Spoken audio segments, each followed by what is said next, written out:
আসসালামু আলাইকুম। আমি আজকে একটু জাস্ট কম সময়ের জন্য এসেছি, মেইনলি বলার জন্য যে আমরা এর আগের ভিডিওটা আমি একটা করেছিলাম যে স্বরাষ্ট্র উপদেষ্টা বলেছে যে কোনো 24 এবং 25 ফেব্রুয়ারি নিয়ে কোনো হবে না, মানে কোনো কমিশন হবে না, হবে বলেছে, তারপর আবার হবে না বলেছে, এবং লাস্ট গতকালকে আবার বলেছে যে একটা কমিটি হবে। এখানে হচ্ছে একটা শুভঙ্করের ফাঁকি আছে। আমরা এটা, এই যে বিক্রম মিশ্র এই দেশে এসছে, এটার সাথে সবাই আমরা অঙ্ক মিলাইতে পারি যে এটা আসার পরেই এই কমিশনটা রোহিত করা হয়েছে যে এরকম কোনো কমিশন হবে না। এখন আমরা যখন এটা নিয়ে প্রেশার দিলাম, রিটায়ার্ড অফিসাররা একটা এটা নিয়ে ভোকাল হলাম, তখন বলতেছে যে হ্যাঁ এখন কমিটি হবে। বাট একটা জিনিস বুঝতে হবে যে শেখ হাসিনার আমলে যখন বিডিআর পিলখানার পরে যে জিনিসটা হয়েছিল, তখন একটা কমিটি গঠন করেছিল, এই লেফটেন্যান্ট জেনারেল জাহাঙ্গীর স্যারের আন্ডারে একটা কমিটি হয়েছিল।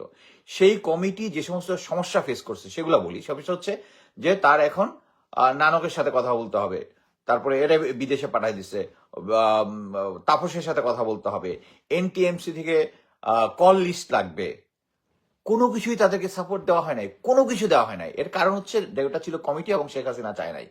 এবং এট দ্য সেম টাইম এখনো যদি এটা কমিটি করা হয়, তাহলে যেটা হবে, এখন প্রথমে আমাদের বুঝতে হবে যে কমিটি এবং কমিশনের মধ্যে পার্থক্য। একটা হচ্ছে কমিটি যেগুলা হয় এগুলার মধ্যে কোনো, তাদেরকে বলে দেওয়া হবে সুনির্দিষ্ট যে এই থেকে এর মধ্যে, যেমন সংসদীয় বিভিন্ন কমিটি আছে, এই আছে, এদেরকে বিভিন্ন জিনিস তারা তদন্ত করবে, এটা নিয়ে অ্যানালাইসিস করবে, করার পরে তারা একটা ফাইন্ডিংস দিবে। তারা যে ফাইন্ডিংসটা দিবে এটা সরকার নিতেই হবে এমন কোনো বাধ্যবাধকতা নাই। সো এখানে একটা কমিটি করে যদি একটা ইনভেস্টিগেশন করে তারা একটা রিকমেন্ডেশন দিল, এবং এটা সরকার নিতে বাধ্য না। সো এই জন্যই কমিটিটা করেছে। হোয়ারেস কমিশন যদি হয়, এই যে যেমন গুম খুম কমিশন যেটা হয়েছে, তারপরে বা দুর্নীতি দমন কমিশন, এগুলো হচ্ছে লং টার্ম এবং এটার ওয়েটেজ অনেক, ওইটা থেকে কমিটি থেকে অনেক, কমিটির হচ্ছে স্বল্প স্থায়ী কোনো কিছু, তারা কমিটি করে অ্যানালাইসিস করে রিপোর্ট দেওয়া শেষ। কিন্তু কমিশনটা হচ্ছে দীর্ঘস্থায়ী এবং ইনডেপথ। এবং একটা কমিশন যখন এটা করবে তখন সে ইচ্ছা করলে এনটিএমসি থেকে এটি ইনভেস্টিগেশনের জন্য বিভিন্ন লোকজনকে ডাকতে পারবে, সে যে পদেরই হোক, সে ইচ্ছা করলে ডক্টর ইউনুসকেও ডাকতে পারবে তার এখানে সাক্ষী দেওয়ার জন্য। সো এখানের মধ্যে একটা বিশাল শুভঙ্করের ফাঁকি দেওয়ার চেষ্টা করতেছে আমাদের স্বরাষ্ট্র উপদেষ্টা। এবং আমরা ক্লিয়ারলি বুঝি, যেহেতু এর আগের কমিটিটা উনি প্রধান ছিলেন এবং উনি শেখ হাসিনার, আমরা মানে স্যারকে এটা বুঝতে হবে যে আপনি যেটাই করেন আমরা এটা মেনে নিব যে ওই সময় আপনার হাত পা বাঁধা ছিল, আপনি চাননি কোনো কনফ্লিক্টে যেতে, কিন্তু এখন তো আপনার সামনে কোনো কনফ্লিক্ট নাই। সো আপনি কেন ভারতের প্রেসারে মানবেন? এবং এটা কিন্তু শেষ পর্যন্ত কিন্তু আপনি নিজের ঘাড়ে জিনিসটা নিয়ে আসবেন। আইন উপদেষ্টা কিন্তু অলরেডি আপনার আপনার ঘাড়ে দোষটা কিন্তু চাপিয়ে দিয়েছে। সো এটা বুঝতে হবে যে আমাদেরকে কমিশনের, একটা কমিশন হওয়ার পরে তার যে ব্যাপ্তি এবং তার এটার সাথে আইনি একটা অবকাঠামো থাকবে, এবং এটার মধ্যে সরকারকে এটা কমিশনের আদেশ মানার একটা বাধ্যবাধকতা আছে, কমিটির নাই।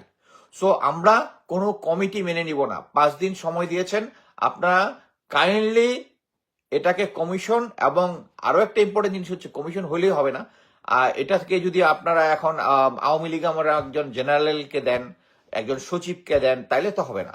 ওই আমলের মোট কথা হচ্ছে বাছাইকৃত, আমি মনে করি যে এটা সবচেয়ে বেস্ট হবে হচ্ছে Hasan Nasir sir, brigadier Hasan Nasir sir এটার সাথে অনেক ধরে কাজ করতেছে, সেই যেহেতু আগের কমিটিতে ছিল, হয়তোবা এই কমিটিতে নেওয়ার ব্যাপারে তার একটা বাধ্যবাধকতা থাকতে পারে। কিন্তু আমার মনে হয় স্যারের অ্যাডভাইস নিয়ে, আমি নিজে চোখ বন্ধ করে মনে করবো যে মেজর জেনারেল এএলএম ফজলুর রহমানকে প্রধান হিসাবে, এবং আরো অনেকজন আছে, আমি মনে করি অনগ্রাউন্ডে যেহেতু ওখানে কাজ করছেন হাসান নাসির স্যার, স্যারের অ্যাডভাইসে অ্যাটলিস্ট এই কমিটি গঠন করার আগে আমরা যেন শুনি না যে হঠাৎ করে মানে কিছু লোককে আপনারা জাস্ট হঠাৎ করে দিয়ে দিলেন যার ব্যাকগ্রাউন্ডে সামথিং ঘাপলা আছে, যারা ভারতের হেজিমনির কাছে মাথা নত করবে।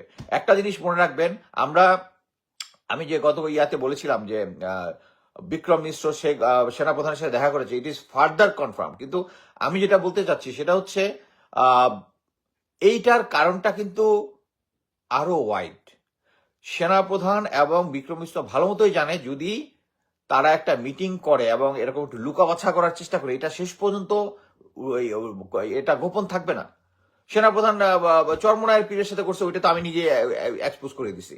সো এরকম একটা বড় জিনিস তো আমার আগে সাংবাদিকরা পেয়ে গেছে, এই জিনিসটা যে এই গ্যাপের মধ্যে কোথায় আছে।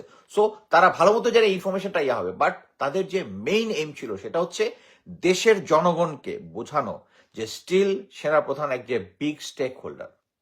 মাইন্ড ইট, আমাদেরকে বোঝাচ্ছে যে এখন যে পরিস্থিতি চলতেছে, আমি মনে করি প্রফেসর ইউনূস এবং তার সরকার দিন দিন পাওয়ার গেইন করতেছে, জেনারেল ওয়াকার গেইন মানে পাওয়ারটা লুজ করতেছে।